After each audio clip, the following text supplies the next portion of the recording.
आ गए हो 9 से 10th में, अब भी लग रहा है साइंस के फिजिक्स में डर। अब वो डर खत्म होने वाला है पथ दर्शन क्लासेस के साथ। मैं मकरध्वज मार्तुल आपको क्लास 10 की फिजिक्स पढ़ाऊंगा बिल्कुल ही आसान भाषाओं में, जिससे फिजिक्स आपके दिमाग में छप जाएगी। चलिए शुरू करते हैं। फिजिक्स भौतिक विज्ञान की वह शाखा जिसके अंतर्गत प्रकृति तथा प्राकृतिक घटनाओं का अध्ययन किया जाता है, उसे हम लोग फिजिक्स का कहते हैं, मतलब भौतिकी कहा जाता है। फिजिक्स शब्द ग्रीक भाषा फ्यूसिस से आया है, जिसका शाब्दिक अर्थ होता है प्रकृति का ज्ञान।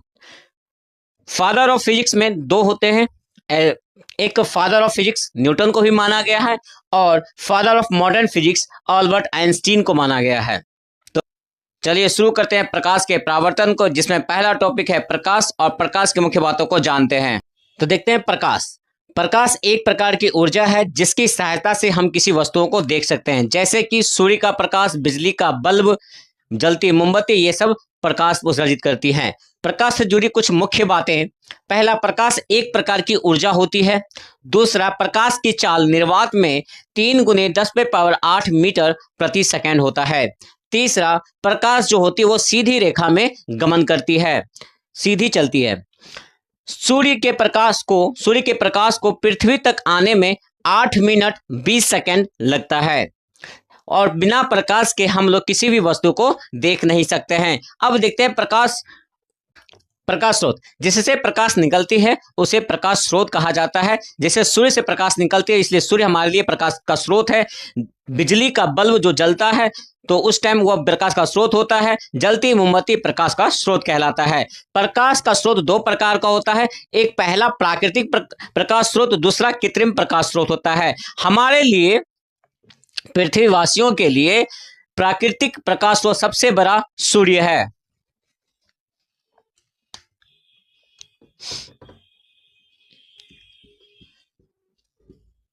पृथ्वी का सबसे बड़ा प्राकृतिक स्रोत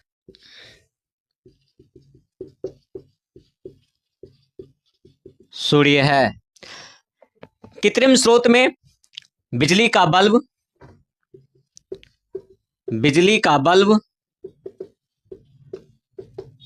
मोमबत्ती,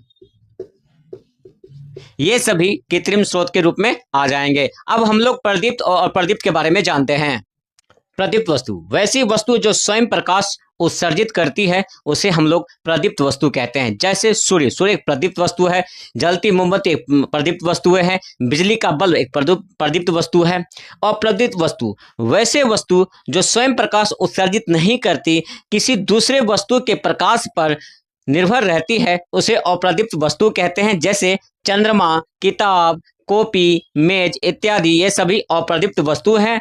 अब हम लोग किरण, सीधी रेखाओं में चलने वाले प्रकाश को हम लोग किरण कहते हैं, अर्थात प्रकाश का गमन पथ ही किरण कहलाता है। अब देखते किरणपुंज।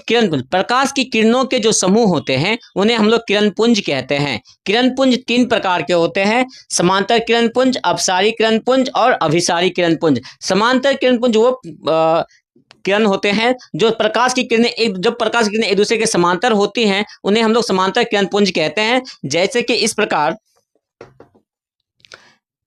प्रकार प्रकाश एक दूसरे के समांतर चलती है, उसे हम लोग समांतर किरणपुंज कहते हैं। दूसरा, अपसारी किरणपुंज एक बिंदु से निकलकर अलग अलग दिशाओं में फैलती है, उसे हम लोग अपसारी किरणपुंज कहते हैं। जैसे एक बिंदु से प्रकाश इधर निकलेगी, अलग अलग दिशाओं में जा रही है एक ही बिंदु से, उसे हम लोग अपसारी किरणपुंज कहते हैं। अलग अलग दिशाओं से आकर एक बिंदु पर जब प्रकाश मिलती है, उसे हम लोग अभिसारी किरणपुंज कहते हैं। अब हम लोग पारदर्शी पदार्थ, वैसे पदार्थ जिनसे होकर प्रकाश आसानी से गुजर जाती है और आर पार की वस्तु देख पाते हैं, उसे हम पारदर्शी पदार्थ कहते हैं। जैसे हवा, साफ पानी, शीशा, इन सभी से प्रकाश आसानी से गुजर जाती है।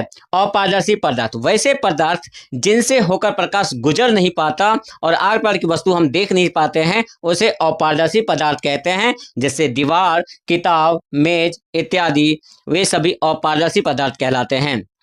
पारभासी पदार्थ, वैसे पदार्थ जिनसे होकर प्रकाश का कुछ ही भाग, अल्प भाग, कुछ ही अल्पांश भाग गुजर पाता है और वस्तुएं हमें धुंधली नजर आती है, साफ दिखाई नहीं पड़ती है, उसे हम लोग पारभासी पदार्थ कहते हैं। जैसे तेल लगा कागज, घिसा हुआ शीशा या रबर की प्लास्टिक पन्नी में, आप रंगीन पन्नी में आर पार देखने की कोशिश करेंगे तो हमें वस्तुएं धुंधली नजर आती हैं, इसलिए उसे पारभासी पदार्थ कहते हैं। अब हम लोग प्रकाश के परावर्तन को पढ़ते हैं। प्रकाश का परावर्तन, किसी सतह से प्रकाश टकराकर जब वापस लौटती है उसे हम प्रकाश का परावर्तन कहते हैं। मतलब ये सतह है, इससे प्रकाश, मान लीजिए कि ये एक सतह है, इससे प्रकाश आ रही है और इस पर टकराकर लौट जा रही है, इसी को प्रकाश का परावर्तन कहते हैं। अब हम लोग प्रकाश, नेक्स्ट वीडियो में प्रकाश के परावर्तन के नियम को पढ़ेंगे, इसे कितने नियम होते हैं उस नियमों के उल्लेख करेंगे। आपतन बिंदु, आपतित किरण, परावर्तित किरण, ये सभी को नेक्स्ट वीडियो में हम लोग देखेंगे। अगर ये मेरी वीडियो आपको हेल्पफुल लग रही हो, आसान भाषाओं में समझ में आ रहा हो, तो प्लीज़ लाइक, सब्सक्राइब, कमेंट करें, अपने दोस्तों के साथ शेयर करें, जैसे वो ये वीडियो देखकर अपने बोर्ड एग्जाम्स में अच्छे अंक प्राप्त कर सकेंगे। Thanks watching my video.